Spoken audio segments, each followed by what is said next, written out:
just before we get going. So is that kind of an intensify process? Yeah. What's the blooming do for us? We're gonna be blown away, Kristine. Okay. By the smell. So there so they we're are. upping the sensory intensity. We right? are, Okay. yeah. I like it.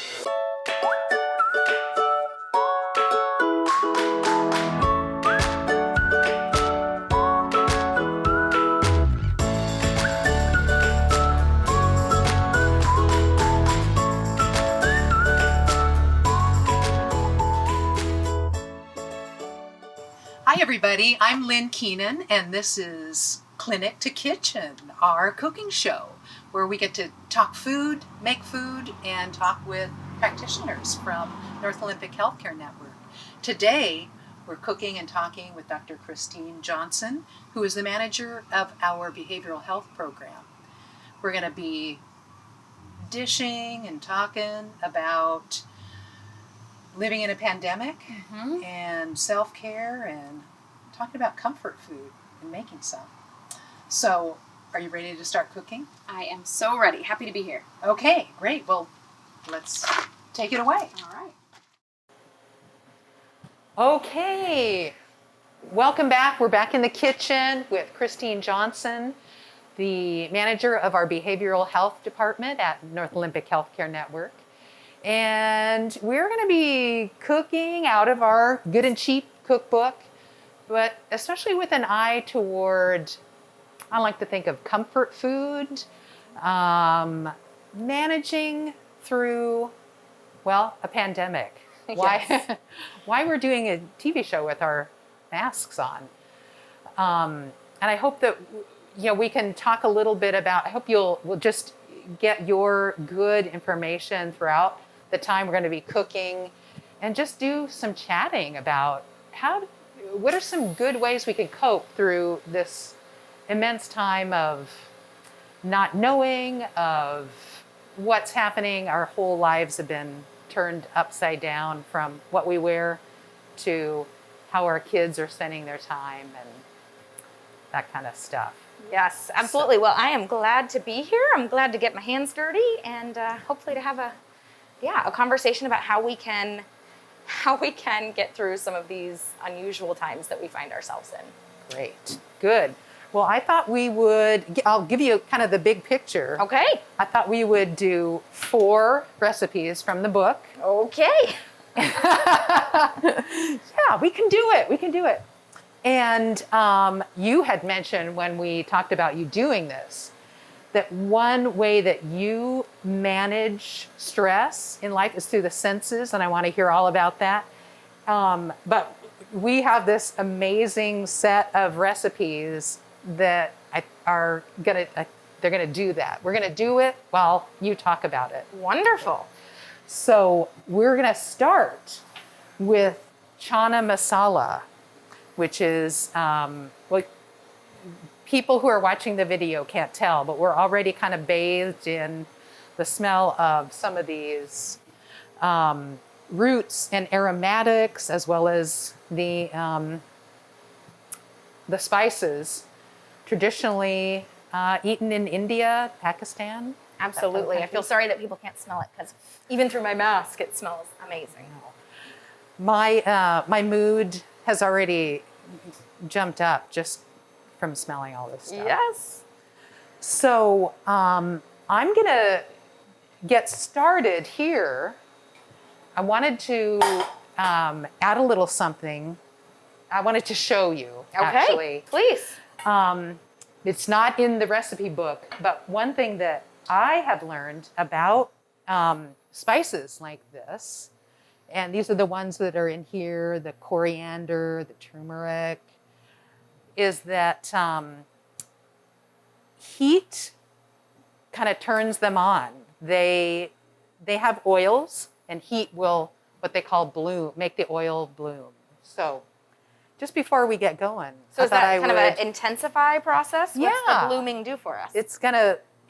We're gonna be blown away, Kristine. Okay. By the smell. So there so they we're are. upping the sensory intensity. We right? are, Okay. yes. I like it.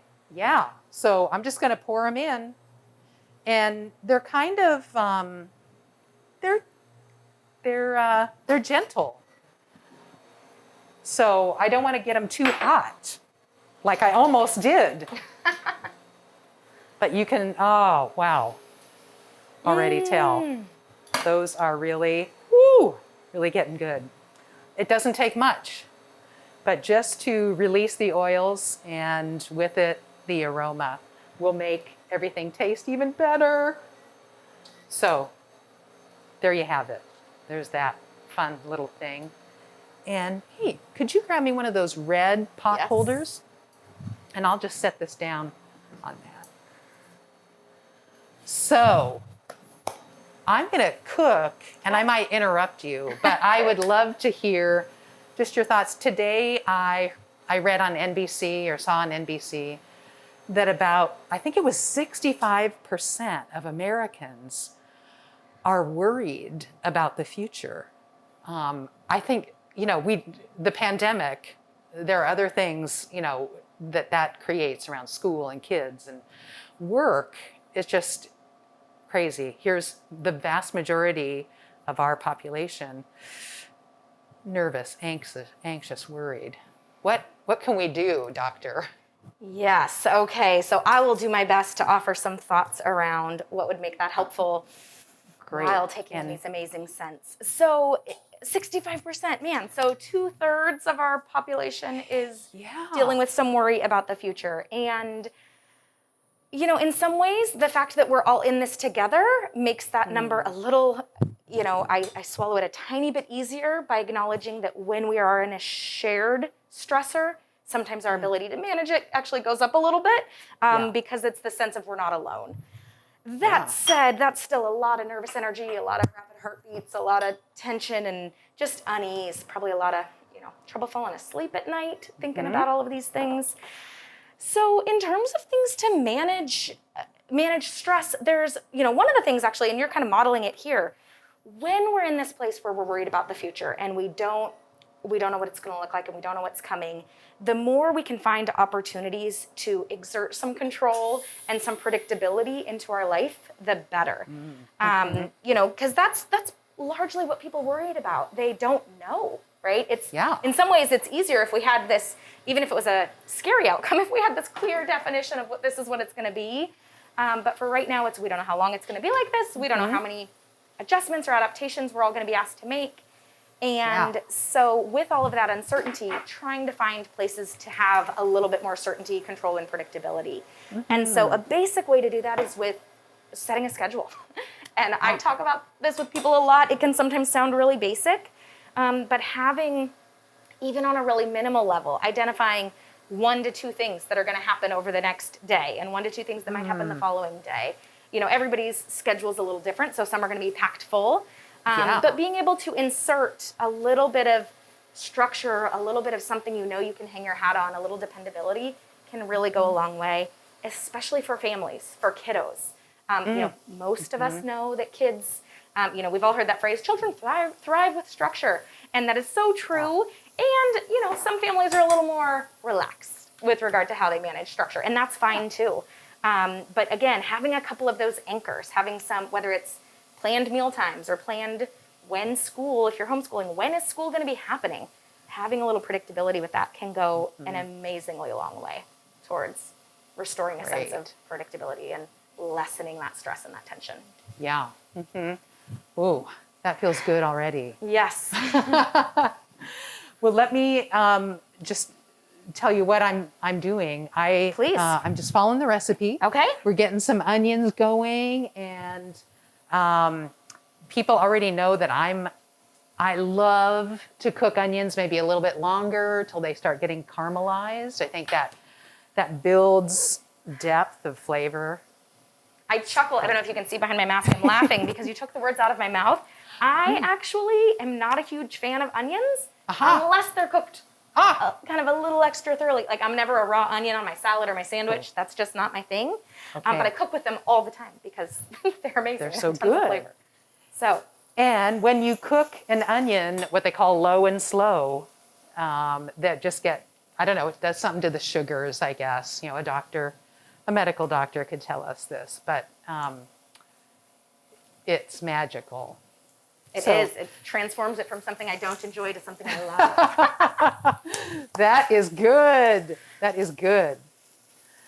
I think that, I have my own nervousness because we're doing this, cooking show. Now, I wasn't not raised or trained to do cooking shows, but there's something so soothing in a recipe that, knowing, just thinking of, you're talking about making a schedule for a whole day, but just finding these things that an individual or a family can just get lost in, or a couple or two friends. Let's just get lost in doing the recipe. And then when you do it, you have success usually. Or you have a product, you have something knowable, something eatable. Absolutely. And that's a great point. Cooking can touch on so many different aspects of self-care or of coping. So cut me off if I'm going too far, but I'm going to jump in with that for a second. One of the things I talked about kind of making a schedule at this bigger sense, but what you're referencing is almost the ease and the simplicity of falling into a recipe, right? Where you don't have to make every little decision. You don't have to set the schedule. Yes. And when we're all burdened with, or many of us are burdened with such weighty decisions right now, there's so much we're thinking about, so much is uncertain, especially around education and how much families have been affected by that, is that a recipe is this beautiful opportunity to relax from any decision fatigue, right? You just do what it tells you to do. Yes. And it also, like you said, most of the time, almost always, most of the time, ends with a really wonderful product. And almost across the board, regardless of what we like to produce, most people feel better when they can check something off their list. Something happened, I accomplished something. Yeah. And cooking is a beautiful example of that. It often also can be used to share with others. We're feeding our families, we're feeding our loved ones. So it's not just this own personal checkbox accomplishment. It's also, a way that we're being generous, a way that we're caring for others and nourishing other people. So cooking does a lot. Cooking can do a lot. And that's not even to mention the sensory piece that we've at least alluded to a couple of times. Yeah, this is great. And I think of my own life as a kid. But I have, done lots of reading since we started doing these shows about the value of teaching young people to cook. And there's all sorts of research, mostly coming out of England, showing how much adults' nutrition and life well-being is better when they were taught to cook as children, usually by their mom or dad or an aunt or an uncle or a grandma, grandpa that like to cook. But there's something also about passing on the skills.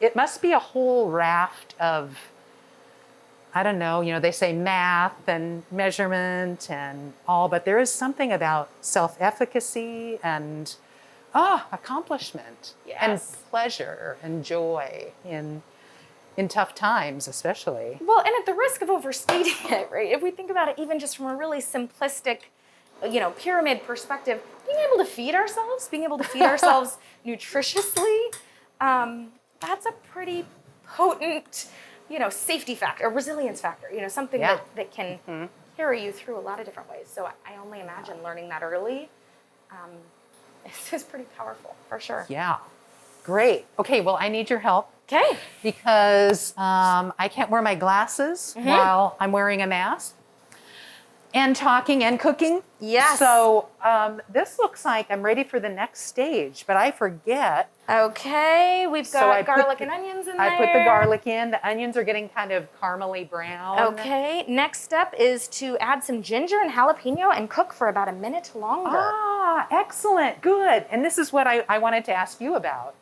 So I did use half a jalapeno. Okay. That's right in there. But I wanted to ask you, how hot do you like your spicy foods? Because, am I right? You might be the only spicy food eater in your household. So this is your day. Well, the humor is actually that in my family of 4, my husband and I have a 3 and a 5-year-old child, is myself and my 3-year-old are the ones that enjoy spice. My husband and 5-year-old, not so much. That said, a half is probably Probably gonna be good? enough. Okay. Are there seeds involved? Did we keep I took the seeds out, Well, which then we is probably could go more. go both. Okay. Yeah, yeah. Because the seeds and that white stuff in the middle is the really hot part. Yes. Yeah, Believe you, supposedly. I've not tested that, but that's what I'm always told. Well, let's just do it because, we're going to make Be bold. Yeah, and we're going to make that Raita as well.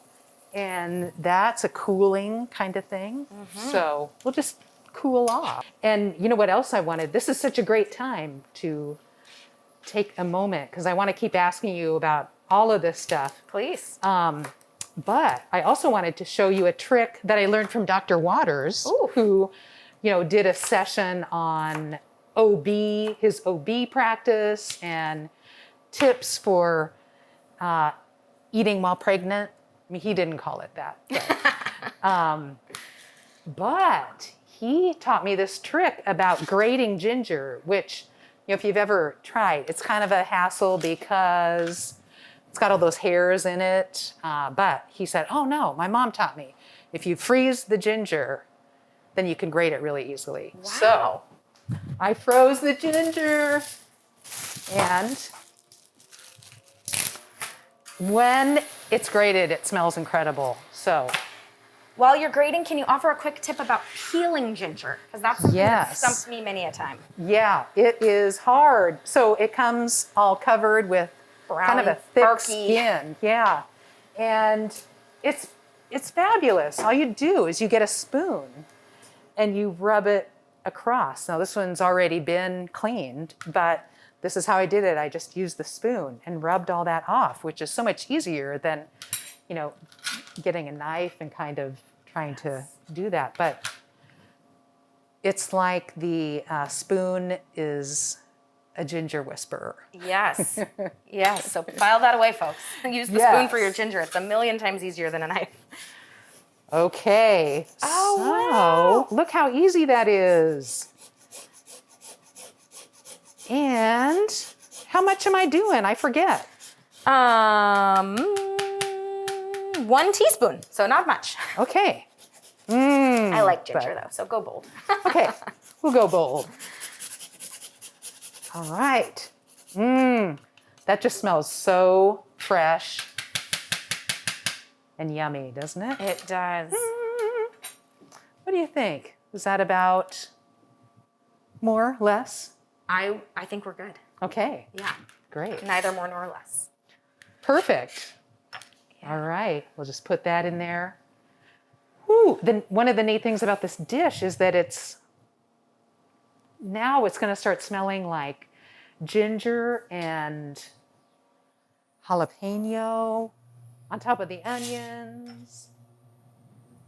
Okay, So our plan was you're cooking that for a minute or so and then adding your spices back in and then your pureed tomatoes. Okay, great. And good. Okay, so we have some good thoughts about, some good tips about managing through the pandemic, self-care. Yes. And how about other ways, other things you suggest? You must have people coming in. Maybe this is I don't know. I want to ask you approximately 40 questions. But you must have people coming into your office for your therapy practice, asking you about things, about being nervous, about being concerned, about just generalized anxiety or depression during this time. Yes. What tips might you have? What are you hearing from folks, and what's helpful? Yeah, please. I'd love to talk about that.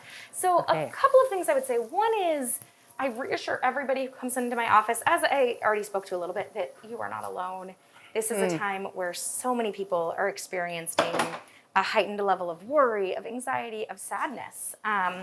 Be that kind of classically diagnosable, mental health conditions, or just an elevated level of distress compared to where they normally are kind of functioning.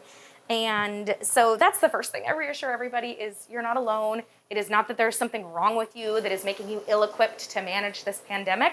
none of us are really set up to manage this type of stressor. So we haven't had a pandemic for 100 years. It's like the first time we're doing and this. even then, having not been there, I have no doubt that it was experienced so differently due to, the combination of so many different factors we have at play right now that likely weren't around 100 years ago. Exactly. Yes. Yeah, so there's that. The other things I talk about, and I guess this is a great time, I've referenced the senses a couple of times.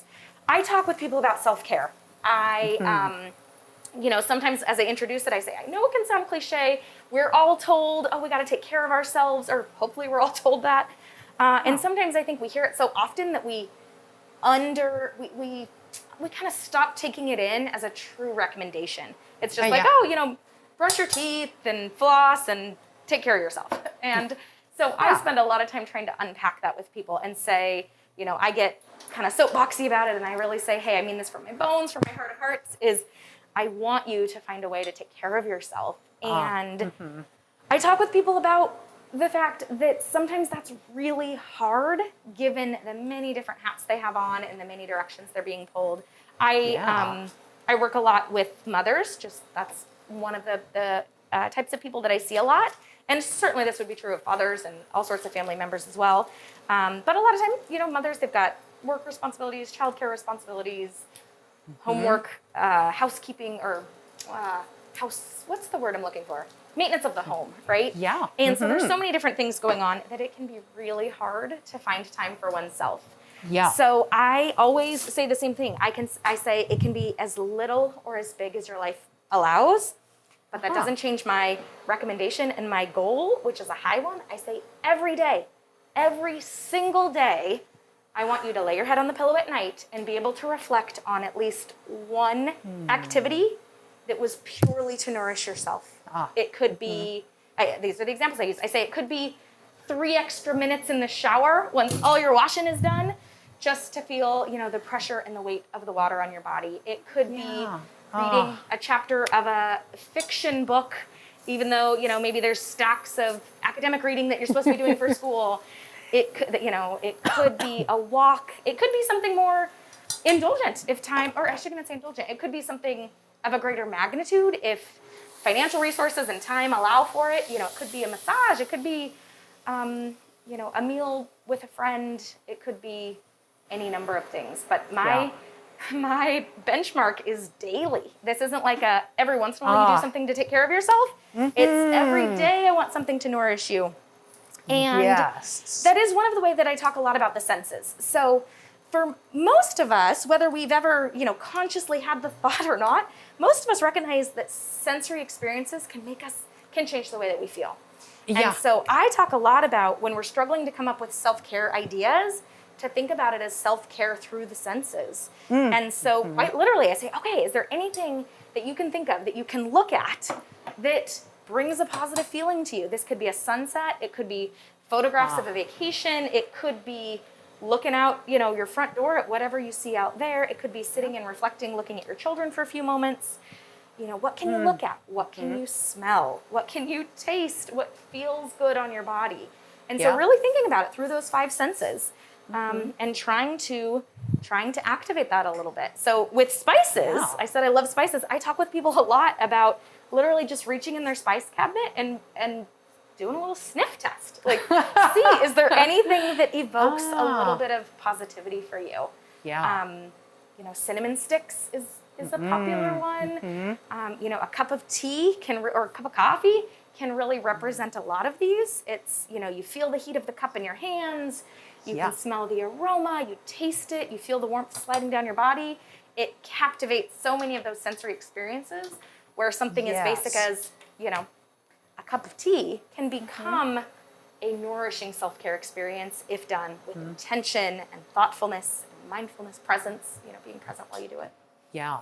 I think of all those things you mentioned as being grounding to me. I feel like, this is real. Like my brain can go in so many unreal places, especially right now, that this just feels, and our, being present with you feels, real.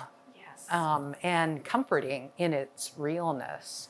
Yes, you make a wonderful connection, which is actually when you started the question, you said, about worry. What do you tell people about worry? And one of the things when we're worried, when you referenced your brain can do all these things and focus on the unreal. Totally. We can get really worried about true events and real events. We also, our minds are really skilled at helping us to worry about things that are really unlikely. We, clinically, Wait, how did you know that? I refer to it as like catastrophic thinking. Most of us know this as like thinking about the worst case scenario. And when our anxiety is already high, when we're in a period of heightened stress for whatever reason, that type of thinking becomes much more common. So it's not just that kind of thinking can fuel our anxiety. When we're already anxious, that type of thinking comes on more readily. We're sort of at risk of it, all of us, during a pandemic. Yes, absolutely. And then we can feed off of each other. If I start telling you about all of my fears, you're like, oh, goodness. And then you can share mine and we can get each other all revved up. What are you afraid of? Yes. And so one of the things about cooking, about sensory experience, is that it is anchored in the here and now. Right? Yeah. When we are worried, by definition, we're thinking about something that's not here right now. It has a future angle to it. We're worried about whether it's 10 minutes from now or 10 years from now. We're worried about something that's not here right now. And so when we get our hands into what's happening right now, what's in this can, what do I smell, that's most of the time incongruent with whatever the thing is we're worried about. It's right here, it's real, and it's easier to manage than whatever the thing is that's on our mind. Yes. Yeah. Woo. Good. I'm so glad to know I'm not the only one. Yes, so not the only one. Okay, so now you're dumping in your beans. Okay, is it time? Could it be? Yes. Hey, and I just want to make note, she talks about chickpeas. Another way of naming chickpeas is garbanzo beans. One and the same, my friends. Yes, thank you. And she does suggest using, reconstituting your own chickpeas. It's cheaper. But this is a little advertisement. One of our other episodes is going to demonstrate how to do that. But until then, I went for the cans. And the 2 cans is a tiny bit more than what she calls for. But I figure, hey, we can handle it. Just a tiny bit more. And do I add water too, I think? Pureed tomatoes, lid on the pan. Chickpeas and a half a cup of water, yes. Half a cup, okay. I learned. Stir, bring to a boil, and then we're gonna reduce heat and simmer. I learned earlier this morning that this is a cup. So there's half a cup. Okay. And, okay, wow. Looking good. It's starting to look like the picture. I'm gonna turn up the heat. Let these things get all in there. I did also, just FYI, I did her suggestion about buying whole tomatoes and then pureeing them. I just put them in a blender. But you can buy pureed tomatoes in a can. So what if I put the lid on and let it cook for a little while? Yeah. While we switch gears. Ooh, okay. And one thing that I love when I eat Indian food is this tradition of also having sort of like a flavor foil that, cultures all over the world use, but having something nice and cool after the spicy hot is such a great kind of thing, and great for the senses, really. Whoa! Okay. Talk about be here now. This food is all about, you can't think about anything else but this. So let's see. I have it marked. Okay. And I got a larger bowl for us to make it in. And I put was it like a half a teaspoon of cumin in there? I forget. A teaspoon, yeah. A teaspoon. Okay. And then I got some yogurt. Is this Raita? Is that how you pronounce this? I think it's called Raita. Raita. Yeah. Traditional Indian yogurt sauce. Yeah. And it's really nice and cooling. Another neat thing about having a yogurt sauce with the chana masala is that it will help create a complete protein with the chickpeas, otherwise known as garbanzo beans. And that'll be a great, nutritional boost for people, especially if you're wanting to do a vegan kind of diet or vegetarian. Adding these things that create more protein is really helpful, especially for people that look like me, that are like 60 and older. As we get into our 60s, 70s, 80s, 90s, 100s, our bodies don't use protein as effectively. So looking for those protein boosts and finding them is a great thing. So I got all these. We got cucumbers, right? A cup of cucumbers. Mm-hmm. And half a cup of tomatoes. Yes. Wow. Look at those red tomatoes. Great. Uh-oh. Now, I'm having a dilemma because earlier you said, raw onions. Well, if it won't offend you, I would opt to leave them out. Not offended at all. No, I mean, you're the guest. I'm going to set those aside. And yeah, actually, the red onions kind of make it a hot thing too. So we're going with a good flavor here. Cool factor here. Yes. Okay. So You gonna chop up some herbs for us? Yes, and I want to. Let's see. Does it say cilantro in there? Yes. Yes. Okay. I do want to say that cilantro is beloved around the world, with kind of a major exception. There's some kind of genetic predisposition, especially among people of European descent, that in about 15% of people of European descent, cilantro tastes like, you name it, soap, metal, grease, nasty thing. I mean, like violently nasty flavor. So whether you're one of those people or not, I think as a person that likes to cook and have people over, I think, well, I'm never going to use cilantro then, because I don't want even one of the people that comes to my home and eats food to feel like, oh God, I can't eat that. She's put cilantro in there. So I'm kind of a big fan of parsley. And parsley is a very cooling kind of plant. It's yummy, it's green. And when you use it, just like you would if you use cilantro, you don't want any of the stems, you just want the leaves. Have you heard that about cilantro? Or are you one of the cilantro? I am not one of the 15%. No, yes, I like cilantro. Some people love it. I don't put myself in the love category, but I've I've yet to turn down a dish because it had cilantro in it. Yes. All right. But it does appear to be one of those things that people have strong reactions to. Yeah. Now, you hear the snap? Those are some fresh herbs. Fresh herbs. Okay. So this yogurt seems like you can kind of put anything in there. Yeah, I think, and she has lots of options in there. One of the things that she suggests is mint, and I brought some mint too. What do you think about that? Sounds cooling, yes. Okay, great. I don't know how, probably however you like it. Chopped big, chopped fine, something like that. And hey, can I get you to start stirring? Yeah. And I'm gonna just chop up some of this mint, and it's gonna start smelling amazing. Perfect. Well, I'm gonna take this opportunity to finish a thought I had about worry. So. Oh, great. I can't help it. I'm a therapist. I talk a lot about worry.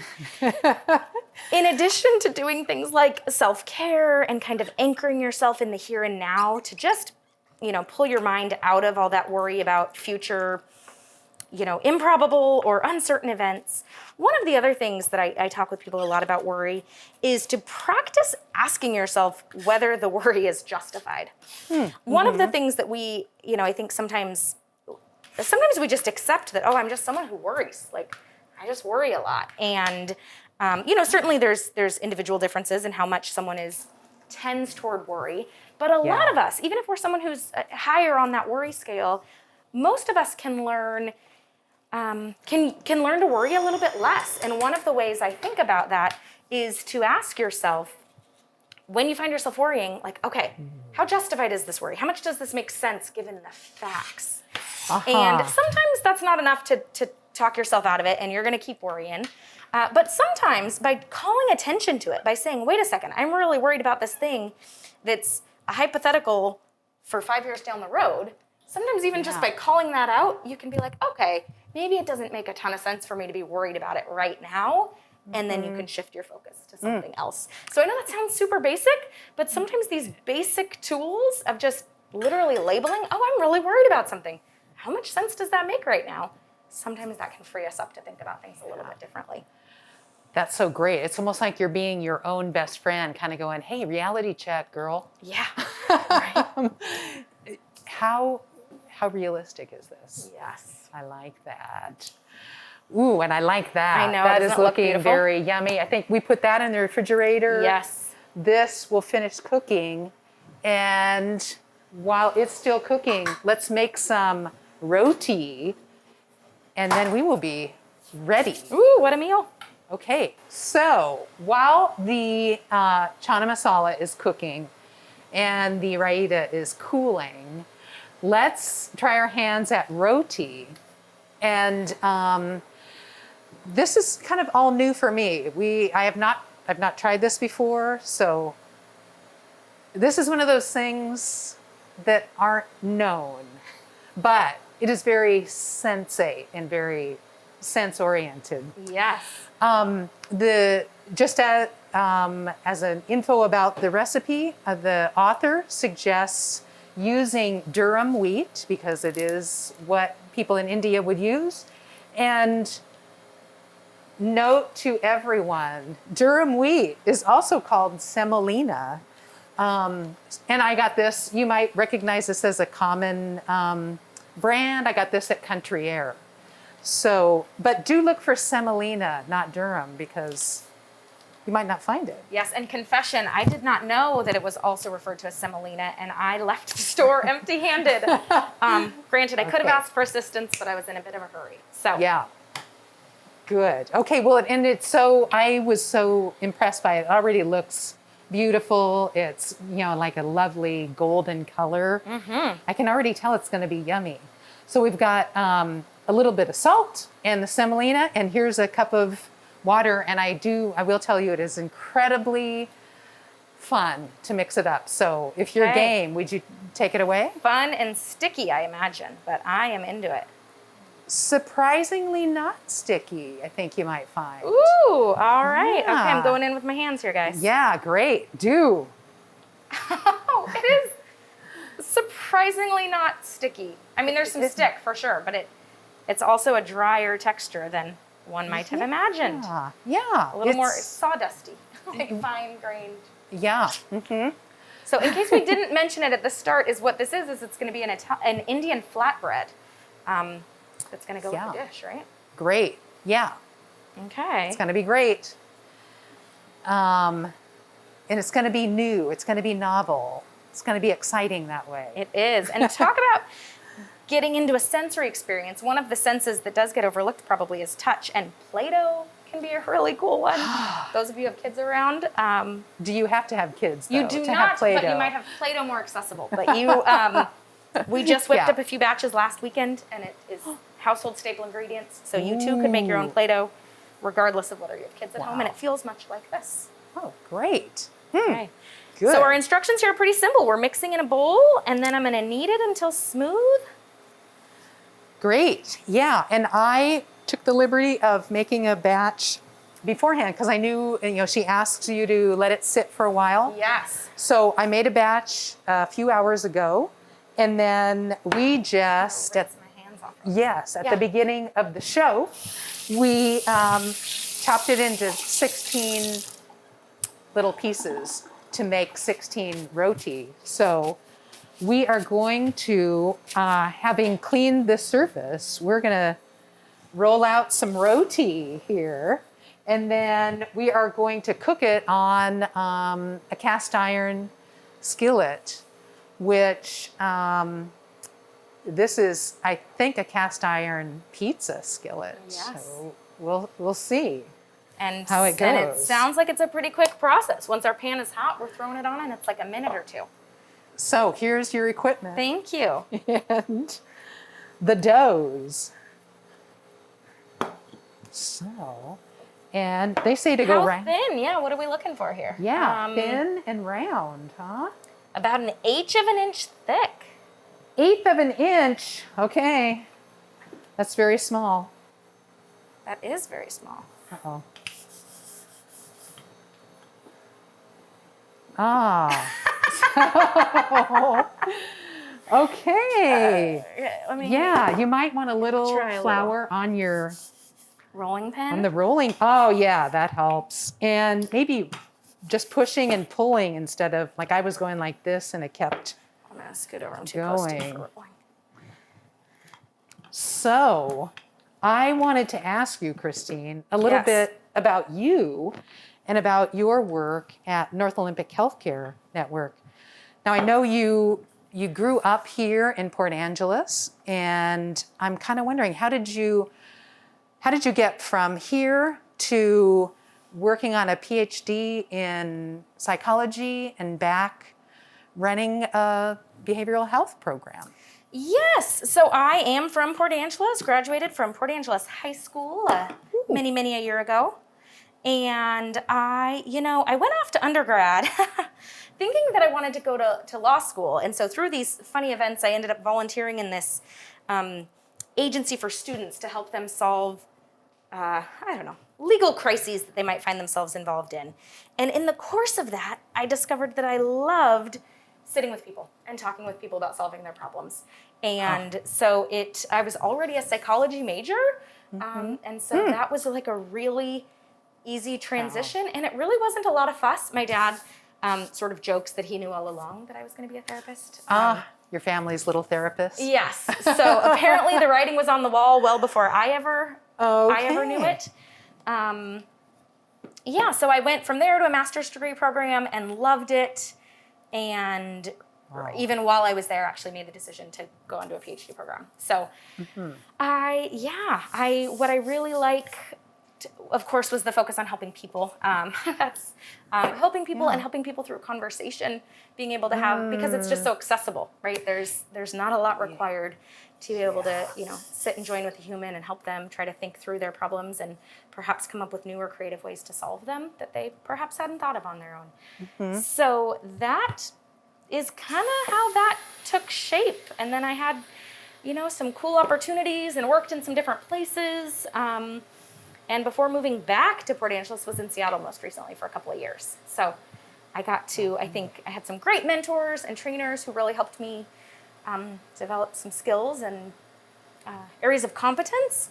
And then I came out here and got to come, keep doing what I'm doing at North Olympic Healthcare. So at North Olympic, for anybody who doesn't know, we've got a team of a couple of therapists. There's myself and then a couple of other, a licensed clinical social worker, a licensed mental health counselor. We also have been really fortunate to have some trainees in our program, both kind of classically in-school trainees that are still working on their degrees through internship and practical placements, and then as well as some post-degree pre-license folks. So we've got, some depth to what we're able to offer at the clinic. Which is really exciting. And we certainly try to be responsive with everything going on with COVID and recent challenges with education and employment. We've definitely, in some ways shifted what we're focusing on just because we define ourselves as a really problem-focused service line. And so as you can imagine, when things are changing at such a massive scale, that's changing the types of problems that people are coming in to talk with us about. So we are all probably talking a lot about stress and anxiety and uncertainty right now. And yeah. And Great. It is great. If somebody, like I'm not sure how, let's say I'm not sure how anxious I am. Is this a problem? Everyone's anxious or having a hard time. But I think I need some help.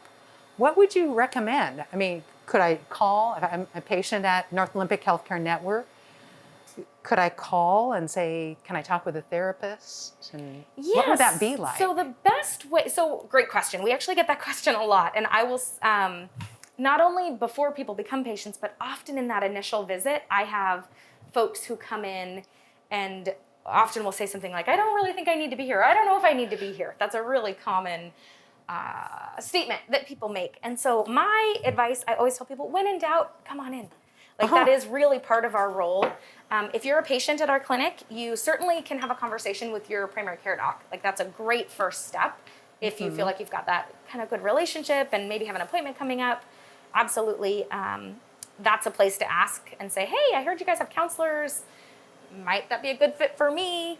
But even if, let's say you don't have any appointments coming up, maybe your primary care needs, maybe you just had an appointment and so you're already kind of trucking along in that regard. You certainly can just give us a call and ask to schedule an appointment with, there's a couple different words, kind of really no matter what you say, they'll probably figure it out and get you to the right place. Sometimes people refer to us as the counselors, the therapists, the behavioral health team.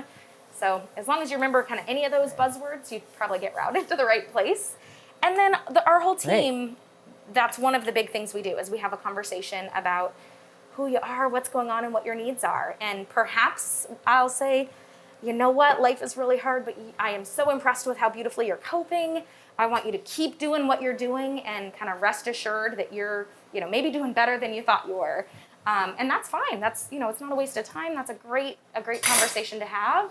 And for a lot of folks, it does look a little bit different. And it's people coming in and us saying, you know what, I think it does make sense for you to have a helping professional who can sit with you, a couple of times a month or whatever it might be, and just be a support person for you, help you to think about what's going on, and perhaps help you come up with some more creative ways or different ways to approach the stressors that you're dealing with. So that whole concept of we're in the midst of a pandemic and I'm feeling anxious. Is this who I am now? Am I that person who's going to be anxious for forever? Is sort of a worry to me. It gets in the way, I think, of me wanting to say, I'm going to call. Because it's almost, like, oh, I don't want to go in about anything medical because I'm afraid I'll find out I have something. Yes. And that, to be honest, I could go on about that for a while because I think that reflects some of the stigma we have around seeking help. That is, as a therapist, it's just frustrating, not to mention, sad for the individuals who experience it. Yeah. But I reassure folks that we really try. It's not about labeling. It's not about disorder. It's not about, that there's a defect. It's not about there being anything wrong with you. It's about you're responding to really difficult circumstances. And whether I say, oh gosh, you know what, I really think, maybe I even say I'm a little worried about you and I want to see you, routinely for a little while, is that still all under this idea that there's something that we can figure out how to do a little bit differently to help get you to a place where you don't need or want to come talk to me anymore. Like that's, so I get it. There is a little bit of, if I go in, does it make it real? Like, I'm just a little stressed. I don't want her to tell me that I'm depressed or I've got whatever, label we might attach to it. And I tell people, I get it. I understand that. Please make the call anyways. And try to trust that your therapist will be savvy enough to talk with you and explain, hey, this is your way of reacting and responding to a really difficult situation. And by definition, that makes it normal. Like you're doing your very best to adapt in a really tough spot. And we're going to help figure out if there's other ways that you could adapt or you could approach this challenge. Great. Yeah. Great. This sounds like, it's right up my alley because I feel like and from what you said earlier, we're really talking about building skills, coping skills, self-care skills for a difficult time that we might all be experiencing to some degree or another. Yes. And I think part of Love what's so it. interesting right now is that because we are all experiencing it, it's such an opportunity for a kind of practice what you preach moment. Like I absolutely have to be cognizant about self-care and worry management. And though there's also lots of opportunity for us to encourage our loved ones, our friends and family to try to adopt some of the practices we're coaching about. So self-care is good for everybody. It's, it has nothing to do with, it's not that any of us uniquely need that. We all need that. Yeah, good news. Smells delicious. I think these are going to keep moving along. Okay. The Chana Masala is ready. And let's see, the Raita is in one of these refrigerators. Oh, look at that. Woo! Beautiful. So, the only thing that's left is for us to grab some plates or bowls. What do you think? Plate or bowl? Maybe a bowl? Bowl? I'm up for either. Is one more accessible? Let's see. Oh, hey, look. Oh, perfect. Something like, oh, can I make you a plate? Oh, please. We need a bigger spoon for sure. Okay, I am feeling good. There's definitely something joy enhancing about these flavors, these smells, these textures, playing with dough. Hey, what do you think? Beautiful. And so fragrant. Isn't it? So fragrant. Woo! Wow, thank you so much for being here and sharing all this and all of this. I look forward to cooking with you again soon. Yes, my pleasure. Thank you so much for having me and letting me talk about the things that I care about. So thank you.